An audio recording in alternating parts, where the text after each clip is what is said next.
प्रदेश में छुट्टा पशुओं का बड़ा आतंक है। हमको कैसे तुम बांध लोगे? छुट्टा पशुओं की तरह जो बोलते थे वो बोलेंगे। हम जलालत के खिलाफ, हत्या के खिलाफ, नफरतबाजी के खिलाफ, जातिवाद के खिलाफ, धर्मवाद के खिलाफ। बेशक मुझे ये कहने में कोई दिक्कत नहीं है कि मैं छुट्टा पशुओं की तरह जिस तरीके से लड़ रहा था मैं लड़ूंगा। गुंडा राज था समाजवादी पार्टी का। ये बलात्कारी लोग हैं, ये लुटेरे लोग हैं, ये आबरू लूटने वाले लोग हैं। तो भारतीय जनता पार्टी हत्यारी पार्टी है, इस बात को याद रखिए। जेल से बेल पे आए और बेल से निकल गए लखनऊ। अखिलेश यादव से मुलाकात हुई तो बीएचयू में एक दलित बेटी का बलात्कार किया गया और जो भारतीय जनता पार्टी का आईटी सेक्टर के सब लड़के थे वो योगी जी के साथ फोटो खिंचवा रहे थे। कोरोना में लाशें कुत्ते किसके नोच रहे थे, किसके शासनकाल में नोच रहे थे? अगर गुंडा राज था तो कुंभ में लोग मार दिए गए, मर गए और उनकी लाशों को भी नहीं मिला। तो ये किसकी सरकार है? वही योगी आदित्यनाथ हैं जिन्होंने घर में मातम छाया हुआ है और लोग लाशें अपने घर और परिजनों का मांग रहे हैं और उनको कुत्ता, गिद्ध और सुअर कह रहे हैं। अपने परिजनों को बिलक बिलक के रो के खोज रहे थे, उनको गिद्ध और सुअर कहा जा रहा है। ये है उत्तर प्रदेश की भाजपा सरकार। मुलायम सिंह यादव जी जो खुद हिंदू हैं और उनको अपमानित करने वाले डिप्टी सीएम की मानसिकता क्या हो सकती है? ये भाजपा की सोच है। भारतीय जनता पार्टी भारतीय राजनीति का वो नाली है, वो नापदान है जहाँ से सिर्फ और सिर्फ बदबू ही आ सकता है, गंदगी का ही आभास हो सकता है और रोग का, संक्रमण का ही, वैचारिक संक्रमण का ही पहचान हो सकता है। तो भारतीय जनता पार्टी के डिप्टी सीएम का जो दिक्कत क्या होती है कि जैसे ही मैं बनारस उतरा हूँ, अभी मात्र 10 मिनट हुआ है मुझे, और हमारे तमाम समाजवादी, क्रांतिकारी समाजवादी साथी मुझे ये टोपी गिफ्ट किए हैं और विचारों और संघर्षों के लिए शाबाशी दिया है। तो मुझे लगता है कि मेरी ये जो नई पारी है समाजवादी पार्टी और समाजवादी विचारधारा से, इससे हम प्रदेश में नया परिवर्तन लाएंगे और प्रदेश को गुंडा राज से मुक्त कराएंगे और नफरती राज से मुक्त कराएंगे। आप गुंडा राज से मुक्त कराएंगे और नफरती जो दूरियां हैं मिटाएंगे आप। तो लेकिन जिस अभी लगातार बयान आ रहा है योगी जी का, कह रहे हैं गुंडों की सरकार हुआ करती थी समाजवादी पार्टी। अच्छा, तो गुंडों की जब सरकार समाजवादी पार्टी थी तो वो किसानों में फतेहपुर सिकरी में वो किसने थार चढ़ाया था? अगर प्रदेश में समाजवादी गुंडे थे तो हाथरस में वो दलित बेटी को बलात्कार करके पुलिस ने आधी रात को किसके सरकार में जला दिया? अगर गुंडा राज था तो बीएचयू में एक दलित बेटी का बलात्कार किया गया और जो भारतीय जनता पार्टी का आईटी सेक्टर के सब लड़के थे वो योगी जी के साथ फोटो खिंचवा रहे थे। तो वो किस पार्टी के लोग थे? अगर गुंडा राज था तो फिर इसी बनारस में अभी कुछ दिन पहले स्नेहा कुशवाहा नाम की एक बेटी को बलात्कार करके फांसी पे लटका दिया गया। और हद तो तब हो गई जब उसका पोस्टमार्टम होने के लिए उसकी लाश गई तो आप एफआईआर उठा के देखिए, उसके गहने चोरी हो गए। गुंडा राज था तो 700 किसानों के हत्या का किसके ऊपर गया? अगर गुंडा राज था तो कोरोना में लाशें कुत्ते किसके नोच रहे थे, किसके शासनकाल में नोच रहे थे? अगर गुंडा राज था तो कुंभ में लोग मार दिए गए, मर गए और उनकी लाशों को भी नहीं मिला। तो ये किसकी सरकार है? तो पूर्णतः गुंडई का जो चरम होता है वो भारतीय जनता पार्टी दिखाती है। आप बहराइच से लेकर के, आप बहराइच से निकलिए और आगरा से लेकर के कानपुर तक के सारे दंगों को और हिंसा को देखिए। अगर गुंडा राज था तो कुलदीप सिंह सेंगर किस पार्टी का विधायक था? अगर गुंडा राज था तो स्वामी चिन्मयानंद किस पार्टी का सांसद था? अगर गुंडा राज था समाजवादी पार्टी का तो आप हमको ये बताइए कि वो कौन से भूषण सिंह हैं? ब्रिजभूषण सिंह, जो पहलवान बेटियों का शोषण करने का आरोप लगा, यौन शोषण का, वो किस पार्टी के थे? बहन बेटियों की इज्जत और आबरू को लूटने वाले को हम ईमानदार कतई नहीं कह सकते। ये बलात्कारी लोग हैं, ये लुटेरे लोग हैं, ये आबरू लूटने वाले लोग हैं। तो भारतीय जनता पार्टी हत्यारी पार्टी है, इस बात को याद रखिए। अभी योगी जी का एक बयान आया है, आपने कुंभ का बात किया, कुंभ में कितने लोगों की मौत हो गई। तो वही आज योगी जी का बयान आया है, कल का बयान है कि महाकुंभ में गिद्धों को लाश मिली और सुअरों को गंदगी। मतलब ये किन को टारगेट कर रहे थे? क्या जनता को टारगेट कर रहे थे? क्या हिंदुओं को बता रहे थे? मतलब लाश कौन ढूंढ रहा था उस वक्त? देखिए, एक बात हम बता दें, भारतीय जनता पार्टी बहुत ही क्रूर पार्टी है और उनके जो नेता हैं बहुत ही क्रूर हैं, निर्मम लोग। ये किसको कह रहे थे? ये उसको कह रहे थे कि जिस बेटे का बाप वहाँ मर गया कुंभ नहाने में, जिस बेटे का बुजुर्ग बाप मर गया, उसको सुअर कह रहे हैं, उसको गिद्ध कह रहे हो। किसको गिद्ध और सुअर कह रहे हो?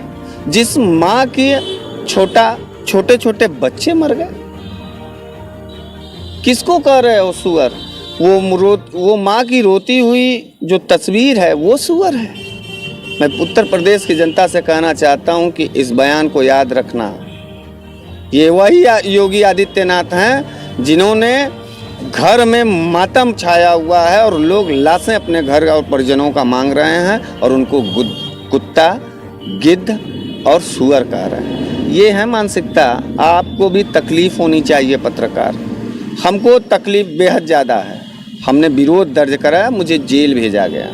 आपको भी कभी जेल जाने की नौबत आएगी तो फक्र से भगत सिंह को याद करके जाइएगा और सोचिएगा कि जिस देश में सारे लोग लाशों की राजनीति करके कुर्सी पे चल रहे हैं, उस दौर में आप जैसा एक पत्रकार था जो मानवीयता के लिए लड़ करके जेल जा रहा है। यह बहुत बुरा दौर है उत्तर प्रदेश का।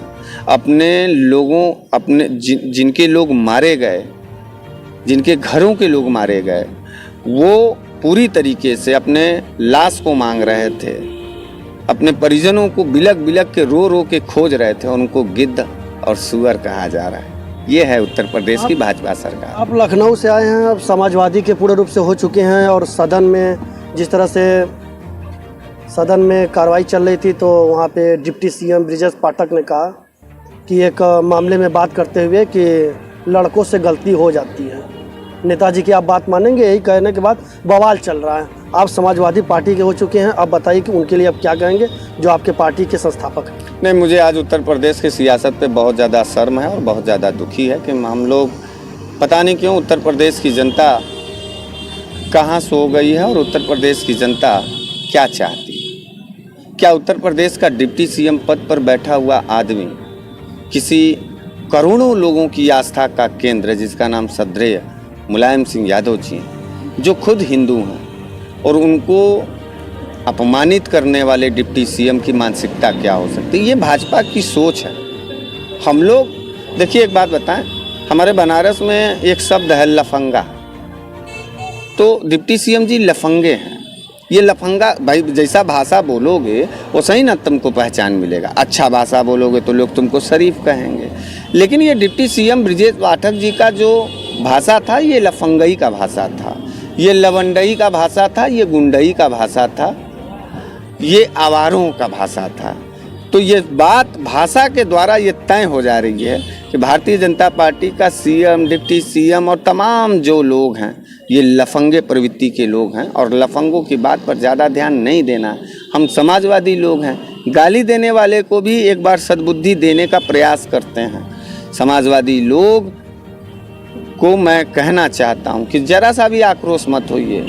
देखिए, नाली से बदबू ही आएगा, नाली से इत्र और परफ्यूम का तो सुगंध आएगा नहीं। भारतीय जनता पार्टी भारतीय राजनीति का वो नाली है, वो नापदान है जहां से सिर्फ और सिर्फ बदबू ही आ सकता है, गंदगी का ही आभास हो सकता है और रोग का, संक्रमण का ही, वैचारिक संक्रमण का ही पहचान हो सकता है। तो भारतीय जनता पार्टी के डिप्टी सीएम का जो भाषा था यह बेहद लफंगई वाला था और वो लफंगे डिप्टी सीएम। मुख्यमंत्री के बारे में क्या कहेंगे? उप मुख्यमंत्री का लफंगई का, दबंगई का आप आरोप लगा रहे हैं, तो आप मुख्यमंत्री के बातों का क्या कहेंगे जो कठमुल्ला नहीं, हम मौलवी नहीं पैदा करेंगे, हम साइंस पैदा करेंगे, हम वैज्ञानिक बनाएंगे?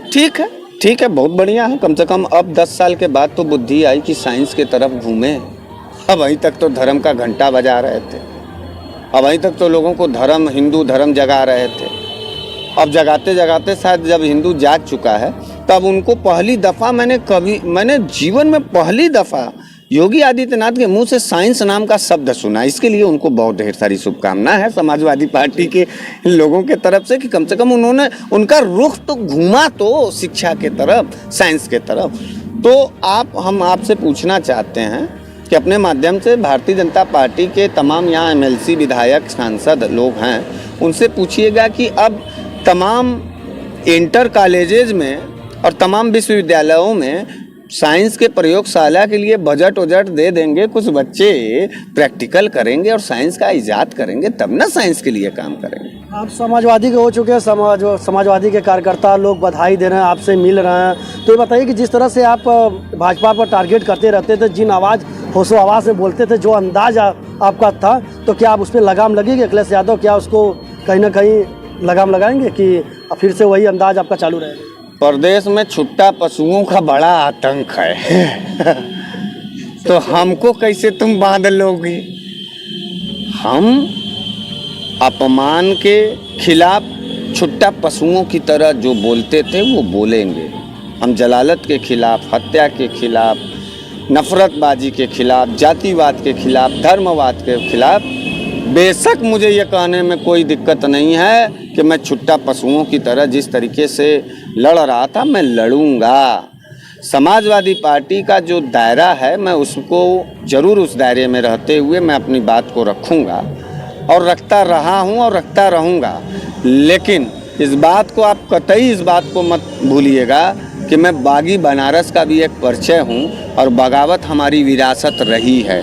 विद्रोही बनारस, बागी बनारस का तस्वीर की भी जिम्मेदारी हमारे कंधों पर है और हम समाजवादी लोग हैं। हम अपने विचारों के में क्रांति के साथ जवाब देंगे। अभी हमारा अंतिम सवाल रहेगा, सोशल मीडिया पे लगातार आप लोकप्रिय हैं, हर जगह पूरे देश के कोने कोने में आपको देखा जाता है, विदेशों में आपकी चर्चा है। बताइए कि अभी सोशल मीडिया पे चल रहा है कि आप विधायक बने हैं, आपको लोग विधायक जी बोलने लगे, तो क्या 2027 में उनका प्यार है? लेकिन मैं अभी लक्ष्य ये है कि 2027 में देश में, प्रदेश में सरकारें बदलने की एक बड़ी चुनौती है, माहौल बदलने की चुनौती है और इस बार हम मुख्यमंत्री बदलने के लिए प्रयासरत हैं। और इस बार हम लोग जो है समाजवादी लोग सरकार बनाने के लिए नहीं, मुख्यमंत्री बदलना चाहते हैं और वो मुख्यमंत्री जो बदला जाएगा उसका नाम